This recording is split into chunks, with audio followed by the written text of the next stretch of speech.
বন্ধুরা, welcome back to my channel. আমার চ্যানেলে আপনাদের সবাইকে স্বাগত। আশা করি আপনারা সবাই ভালো আছেন।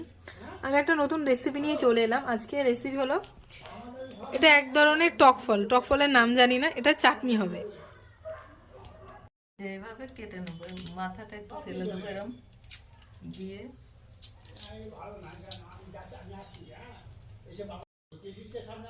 আর এটা একটু ছিঁড়ে ছুটে নেবো, এরকম এরকম করে কেটে নেবো। সবগুলো কেটে নিয়েছি অটোমেটিক আগের থেকে। এই ফলের নাম যারা জানো অবশ্যই কমেন্টে জানিও। আমরা কিন্তু নাম জানি না এই ফলের নাম কি।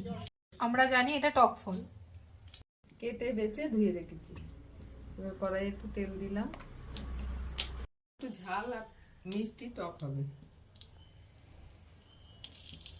এবার একটু কালো সরষে ফোড়ন দিলাম, ফলগুলো দিয়ে দেবো।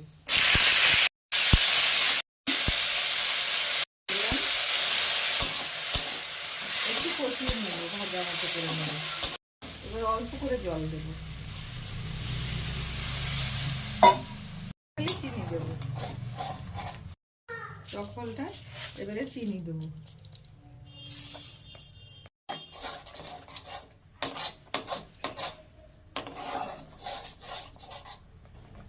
টক ফলের চাটনি এবার নামিয়ে নেবো। হয়ে গেছে টক ফলের চাটনি। ভিডিওটা ভালো লাগলে লাইক, কমেন্ট, সাবস্ক্রিপশন অবশ্যই করবেন এবং কমেন্টে জানাবেন যে এই ফলটার নাম কি।